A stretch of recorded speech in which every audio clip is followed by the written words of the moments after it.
ಇನ್ಸ್ಟಾಲಿ trending ಅಲ್ಲಿರೋ ಈ bucket photoshoot ನನ್ನ ಮಗಳಿಗೂ ಮಾಡ್ಸೋಣ ಅಂತ ಕೇಳಿದಾಗ ನಮ್ಮ ಅಕ್ಕ ಓಕೆ ಬಾ ಮಾಡೋಣ ಅಂತಂದ್ರು. ಕಾಸ್ಟ್ಯೂಮ್ ರೆಡಿ ಮಾಡಕ್ಕೆ ಏನೇನ್ ಥಿಂಗ್ಸ್ ಬೇಕು ಅಂತೇಳಿ ಲಿಸ್ಟ್ ಮಾಡ್ಕೊಂಡು ಆನ್ಲೈನ್ ಆಫ್ಲೈನ್ ಎಲ್ಲಾ ಕಡೆ ಸರ್ಚ್ ಮಾಡಿದ್ವಿ.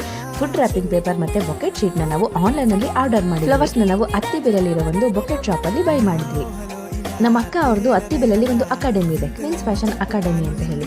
ಅವರಿಗೆ ಈ ಡ್ರೇಪಿಂಗ್ ಎಲ್ಲಾನು ನೀರು ಕುಡ್ದಷ್ಟೇ ಈಸಿ. ಆದ್ರೂ ಇದು ಮಾಡ್ಲಿಕ್ಕೆ 2 hours ಟೈಮ್ ಆಯ್ತು, ಪ್ಲಸ್ 1 hour ಫೋಟೋಶೂಟ್. ಅಲ್ಲಿವರೆಗೂ ನನ್ನ ಮಗಳು ಕೋಆಪರೇಟ್ ಮಾಡಿದ್ಲು ಅನ್ನೋದೇ ಖುಷಿ ವಿಷಯ. ಮಕ್ಕಳು ಅಂತಂದ್ರೆ ನಿಮ್ಗೆ ಗೊತ್ತಲ್ಲ, ತುಂಬಾ ಹುಷಾರಾಗಿ ಹ್ಯಾಂಡಲ್ ಮಾಡಬೇಕು.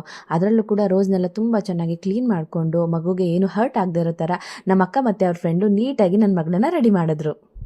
ಈ ಪೇಪರ್ಸ್ ಲಿಂಕ್ ಬೇಕು ಅಂತಂದರೆ ಕಮೆಂಟ್ ಮಾಡಿ. ಇಲ್ಲ ನೀವು ಕೂಡ ಫೋಟೋಶೂಟ್ ಮಾಡಿಸ್ತೀರಾ ಅನ್ನೋದಾದರೆ, ಡೀಟೇಲ್ಸ್ ಬೇಕು ಅಂತಂದರೆ ಕ್ಯಾಪ್ಷನಲ್ಲಿ ಅಕಾಡೆಮಿ ಡೀಟೇಲ್ಸ್ನ ಹಾಕಿರ್ತೀನಿ, ಹೋಗಿ ಚೆಕ್ ಮಾಡಿ ಕಾಂಟ್ಯಾಕ್ಟ್ ಮಾಡಿ. ತುಂಬಾ ರೀಸನಬಲ್ ಪ್ರೈಸಲ್ಲಿ ನೀವು ಕೂಡ ನಿಮ್ಮ ಮಗುಗೆ ಈ ಫೋಟೋಶೂಟ್ನ ಮಾಡಿಸ್ಕೊಬಹುದು. ಅಕಾಡೆಮಿ ಪಕ್ಕದಲ್ಲಿನೇ ಒಂದು ಸ್ಟುಡಿಯೋ ಇದೆ, ಅಲ್ಲಿ ಬೇಕಾದ್ರೂ ನೀವು ಶೂಟ್ ಮಾಡಿಸ್ಕೊಬಹುದು. ಇಲ್ಲ ಬೇಡ ಹೊರಗಡೆ ನಾನು ಮಾಡಿಸ್ಕೊಳ್ತೀನಿ ಅಂದ್ರೂ ಕೂಡ ಮಾಡಿಸ್ಕೊಂಡು. ಇದು ಒಂದೇ ಥರ ಅಲ್ಲ, ನೀವೇನಾದರೂ ಬೇರೆ ಥರ ಮಾಡಬೇಕು ಅಂತ ಪ್ಲಾನ್ ಇಟ್ಕೊಂಡಿದ್ದು ಈ ಥರ ರೆಡಿ ಮಾಡ್ಕೊಡಿ ಮಗುನ ಅಂತ ಹೇಳಿದ್ರೆ ಅದೇ ಥರನೇ ರೆಡಿ ಮಾಡ್ತಾರೆ. ಮತ್ತೆ ಇನ್ನೇಕೆ ವೇಟ್ ಮಾಡ್ತಾ ಇದ್ದೀರಾ? ನಿಮಗೂ ಕೂಡ ನಿಮ್ಮ ಮಗುಗೆ ಇದೇ ಥರ ಫೋಟೋಶೂಟ್ ಮಾಡಲಿಕ್ಕೆ ಇಂಟ್ರೆಸ್ಟ್ ಇದ್ದರೆ ಕ್ಯಾಪ್ಷನಲ್ಲಿ ಅವ್ರ ಡೀಟೇಲ್ಸ್ ಇದೆ, ಹೋಗಿ ಚೆಕ್ ಮಾಡಿ ನೀವು ಕೂಡ ಫೋಟೋಶೂಟ್ ಮಾಡಿಸ್ಕೊಳ್ಳಿ. ಮತ್ತು ನೀವು ನನ್ನ ಫಾಲೋವರ್ ಆಗಿದ್ದರೆ ನಿಮಗೆ ಎಕ್ಸ್ಟ್ರಾ ಡಿಸ್ಕೌಂಟ್ ಆಗುತ್ತೆ.